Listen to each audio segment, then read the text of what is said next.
Salam sejahtera untuk kita sekalian, Sobat Pengikut Kristus 2905. Kali ini, kita akan membahas tentang kisah hidup Santo Yudas Tadeus, Santo Simon orang Zelot, dan Santo Matias. Yang pertama, Santo Yudas Tadeus.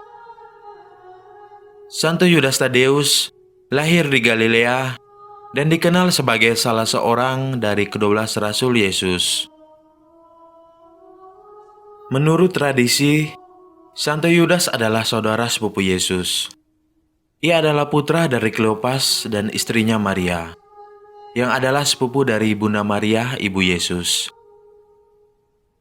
Tradisi mengatakan bahwa ayah Yudas, yakni Kleopas, wafat sebagai martir karena pengabdiannya yang terus terang dan terbuka kepada Kristus yang bangkit.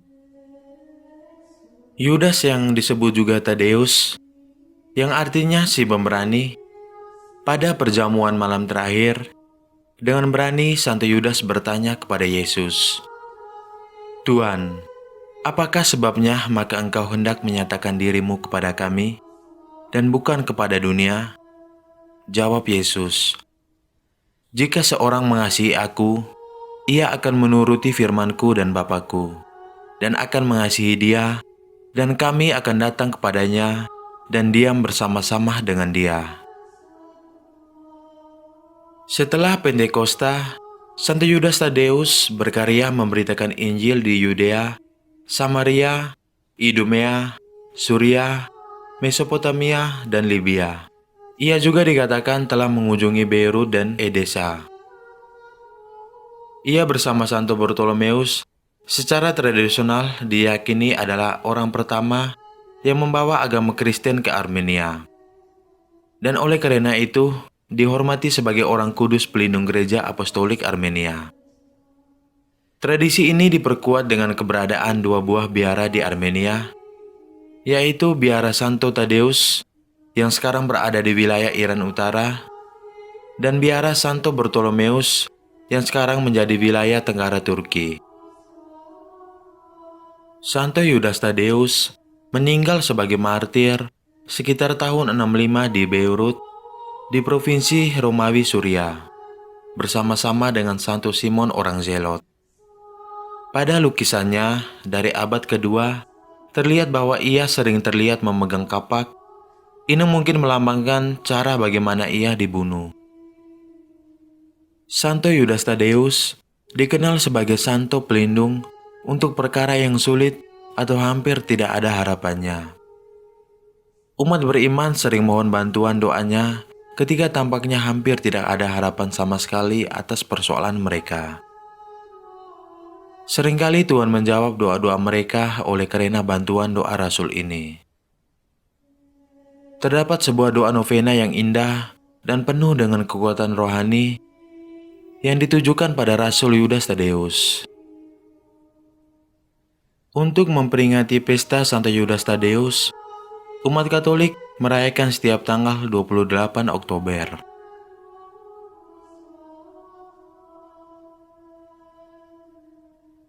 Yang kedua, Santo Simon orang Zelot. Santo Simon orang Zelot adalah salah satu dari 12 rasul pertama Yesus Kristus. Menurut catatan dalam Alkitab Perjanjian Baru, jejak kerasulannya tidak banyak dikenal dan sedikit sekali tulisan mengenai Rasul Simon. Untuk membedakannya dengan Simon Petrus, ia disebut sebagai Kananius atau Kananites dalam Injil Matius bab 10 ayat 4 dan Injil Markus bab 3 ayat 18, dan dalam daftar Rasul di Injil Lukas bab 6 ayat 15, diulang di Kisah Para Rasul bab 1 ayat 13, dan kata Zelot diturunkan dari bahasa Ibrani yang berarti orang yang tekun. Ini mungkin untuk menggambarkan bahwa Simon adalah orang yang sangat patuh pada hukum Yahudi, dan kata Zelot sendiri bisa berarti kota Kana atau daerah Kanaan.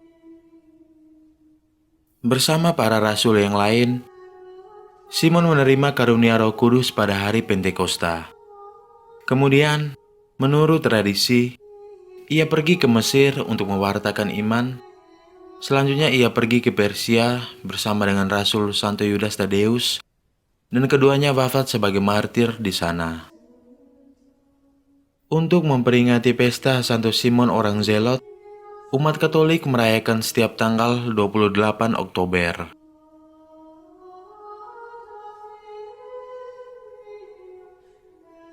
Yang ketiga, Santo Matias. Santo Matias adalah rasul yang terpilih untuk menggantikan Yudas Iskariot.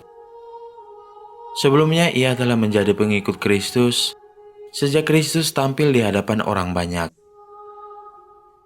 Santo Petrus meminta ke 120 murid untuk bersekutu dalam doa guna memilih seorang rasul untuk menggantikan Yudas Iskariot. Hal ini amatlah penting karena calon yang terpilih nantinya akan menduduki jabatan uskup sama seperti para rasul lainnya. Santo Petrus mengatakan bahwa calon haruslah orang yang senantiasa bersama Yesus sejak dari pembaptisannya di Sungai Yordan hingga kebangkitannya. Dalam kisah para rasul, dikisahkan bahwa para murid mengusulkan dua nama, yang satu Matias dan yang satu Yusuf, yang disebut juga Barsabas atau Justus. Keduanya, baik Matias maupun Yusuf, amat dihormati oleh para pengikut Kristus. Sekarang mereka memiliki dua calon untuk menggantikan Yudas Iskariot. Padahal mereka hanya membutuhkan seorang saja. Jika demikian, apa yang harus dilakukan? Mereka berdoa dan membuang undi. Matiaslah yang terpilih. Santo Matias adalah seorang rasul yang amat baik. Ia mewartakan kabar gembira di wilayah Yudea. Kemudian ia melanjutkan perjalanannya ke Kapadosia, yang sekarang wilayah Turki. Banyak orang mendengarkan Matias. Mereka percaya akan pesannya yang mengagumkan. Dan para musuh Kristus amat geram melihat orang banyak mendengarkan Matias. Mereka berusaha menghentikannya, dan pada akhirnya Rasul Matias wafat sebagai martir dengan cara dirajam sampai mati di Kolsis pada tahun 80 Masehi. Untuk memperingati pesta Santo Matias, umat Katolik merayakan setiap tanggal 14 Mei. Demikian perjalanan singkat dari kisah kerasulan Santo Yudas Tadeus, Santo Simon orang Zelot, dan Santo Matias. Terima kasih untuk kita sekalian, Sobat Pengikut Kristus 2905. Semoga kisah hidup dari para rasul dapat kita pedomani dalam kehidupan kita sehari-hari.